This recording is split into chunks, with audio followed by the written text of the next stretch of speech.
Student, Standard 6, Subject Maths, Chapter 9, Data Handling. Open your textbook, page number 196. A bar graph. Representing data by pictograph is not only time consuming but a time difficult too.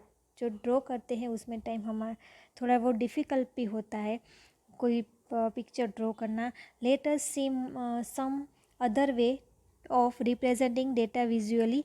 Bars of uniform width can be drawn horizontally or vertically with equal spacing between them, and then the length of each bar represent the given number. Such method of representing data is called a bar diagram or a bar graph. इसे क्या कहते हैं? बार diagram या bar graph कहते हैं. देखो, interpretation of a bar graph. Let us look at the example of vehicle traffic at a bus road crossing in Delhi, which was studied by the traffic police on a particular day.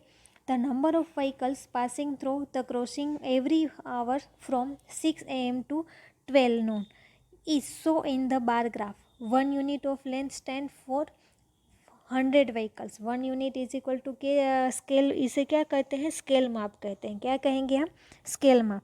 Is equal to 100 vehicles लिए हम. तो देखो यहाँ पे draw किया हुआ है. ये आपको जो ग्राफ पे बुक आती है उसमें आपको ड्रॉ करना होगा जब भी आपको एक्सरसाइज आएगी तब. यहाँ पे the scale is 1 unit length equal to 100 vehicles है और यहाँ पे टाइम इंटरवल्स है 6, 7, 7 to 8, 8 to 9, 9 to 10, 10 से 11, 11 से 12. 100 से लिया है मतलब 100 से 1200 तक ले लिया है. Number of vehicles. We can see the maximum traffic is show by the longest bar. सबसे ज़्यादा 7 और 8 में है. देखो लॉन्गेस्ट सबसे ज़्यादा 7, 8 में है. For the time interval 7, 8 AM. The second long bar is second वाला है 8, 9 का 8, 9 AM. Similarly minimum traffic show by the smallest bar is सबसे छोटा कौन सा है? 6, 7 का.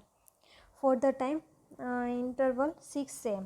The bar just longer than the smallest bar is between 12 AM और 12 noon है. सो 1 unit length the total traffic during the 2 peak hours 8 to 10 is shown by the 2 long bar is 100 plus 900.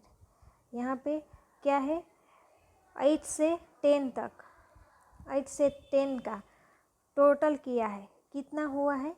1000 plus 900 1900 vehicles. If the number in the data are large. अगर data हमारे पास large हो then you may need a difficult scale. For example, take the case of the growth of the population of India. The number are in crores. So if you take 1 unit length 2, तो हमें 1 unit is equal to क्या लेना होगा? B 1%. क्या होगा? Drawing the 1 unit length to be 1%. Drawing the bars will not be possible. ये possible नहीं है. Therefore choose the scale as 1 unit to represent 10 crores. 1 unit is equal to क्या लोगे तो इजी पड़ेगा? 10 crores. The bar graph for this case is show in the figure. Show the bar of length 5 unit represent 50 crores and 8 units represent 80 crores. अगर data बहुत large है तो हमें ऐसे स्केल माप चूज़ करना होगा कि बहुत वो लंबा भी ना हो जाए. देखो यहाँ पे पॉपुलेशन इंडिया की करोड़ में 10 करोड़ 20 30 ऐसे 110 तक लिया है और 1 unit is equal to 10 crore लिया है और ईयर दिखाई दे रहा है.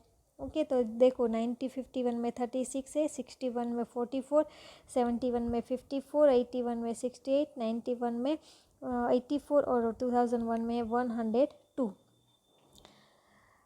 हम एग्जाम्पल देखते हैं. Read the adjoining bar graph showing the number of students in the particular class of a school. यहाँ पे एक ड्रॉ किया हुआ है. Answer the following question. Question के आंसर देने हैं उस पर से. What is the scale of this graph. इसका स्केल क्या है? तो स्केल हमेशा ऊपर ही रहेगा. 1 unit length is equal to 10 student. अगर स्केल में आप पूछा है आपको तो ये आपको लिखना है 1 unit length is equal to 10 student. उसके बाद देखो how many new students are added every year. मतलब हर कितने स्टूडेंट ऐड होते हैं. तो ये आपको ट्राई करना है, ये आपको फाइंड आउट करना है कि 2000 में 30 है और 2001 में 40 है तो कितने ऐड होते हैं। और is the number of student in the year 2003 twice that in the year 2000। ये दोनों क्वेश्चन ये आपको ट्राई करने हैं, ठीक है। तो हमें क्वेश्चन के अगर पिक्टोग्राफ के ऊपर से हम क्वेश्चन कैसे लिखते हैं वैसे ही हमें ग्राफ, ये ग्राफ है बार ग्राफ, उसके ऊपर से हमें क्वेश्चन के आंसर लिखने हैं, ठीक है बच्चों। सो ये 2 क्वेश्चन आपको करने हैं। उसके बाद देखो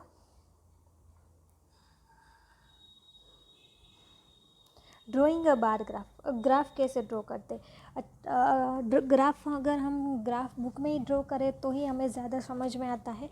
मैं यहाँ पे थोड़ा समझा देती हूँ। recall the example where Reynolds had prepared a table representing choose of fruits made by his classmate. Let us draw a bar graph for this. data के लिए बार ग्राफ ड्रॉ करना है, बनाना है। 8 ऑरेंज है, 3 एप्पल है, 5 गौवा है, 4। तो हम क्या करेंगे, देखो यहाँ पे ड्रॉ किया हुआ है, फ्रूट्स लिया है, बनाना, ऑरेंज, एप्पल और गौवा, और नंबर ऑफ स्टूडेंट्स तो टोटल 8 तक है तो हम 10 तक ले सकते हैं। मतलब 1 unit length is equal to हम 1 स्टूडेंट लेते हैं। 1 2 3 4 5 6 7 8 और 9 और 10। अब देखो बनाना का है तो जहाँ पे 8 आता है वहाँ पे ऐसे ड्रॉ करना है। ऑरेंज का 3 जहाँ पे 3 आता है वहाँ पे ड्रॉ करना है। एप्पल का 5 तो एप्पल का 5 कहाँ पे आता है, ऐसे ड्रॉ करना है। और गौवा का 4 तो आपको ऐसे ड्रॉ करना होगा। क्योंकि यहाँ पे लाइन नहीं है, आपको पता है ग्राफ पेज आता है, ग्राफ बुक आता है, उसमें तो लाइन होती है, इसलिए वो उसमें ज़्यादा समझ में आएगा, ठीक है। अब एग्जाम्पल 10 देखो। House following table shows the monthly expenditure of Imran's family on various items. House rent, food है, एजुकेशन है, इलेक्ट्रिसिटी है, ट्रांसपोर्ट है और मिसलेनियस है। और क्वेश्चन के answer draw to perpendicular line, 1 vertical and 1 horizontal. Along the horizontal line mark the items and along the vertical line marks the corresponding expenditure. तो यहाँ पे ड्रॉ करना है। फर्स्ट क्या करना है, आपको बार ग्राफ ड्रॉ करना है। देखो हाउस रेंट 3000 है तो उसे डिवाइड 200 किया, मतलब 50 यूनिट्स लिए हैं, ओके। और फूड है 3400 तो उसके डिवाइड 2000 किया है, 17 यूनिट्स आ गए। देखो यहाँ पे house rent, food, education, electricity, transport, miscellaneous, 1 unit length is equal to 200 rupees लिया, इसीलिए सभी को 200 से डिवाइड किया है। सो यहाँ पे हाउस रेंट 3000 है, फूड 3400, एजुकेशन 800। यहाँ पे ऐसे जहाँ पे उसका आता है वहाँ पे पॉइंट आता है वहाँ पे ऐसे ड्रॉ किया है। Electricity, transport and miscellaneous item, सभी आइटम्स का। Same data can be represent by interchanging position of items and expenditure is so below. अब क्या किया है, उसमें ऐसे चेंज कर दिया है आइटम्स 200 से स्टार्ट की है।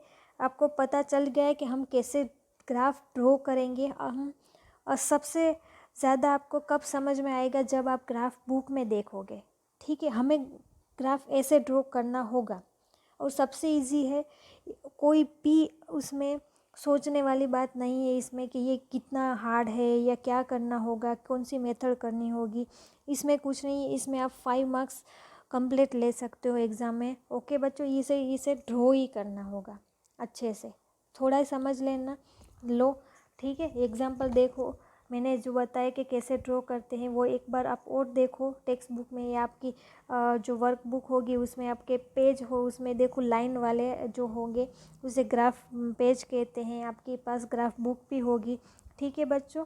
तो हम ज़्यादा आपको समझने के लिए हम आप ग्राफ बुक में देखेंगे, ठीक है। ओके बच्चों, थैंक यू।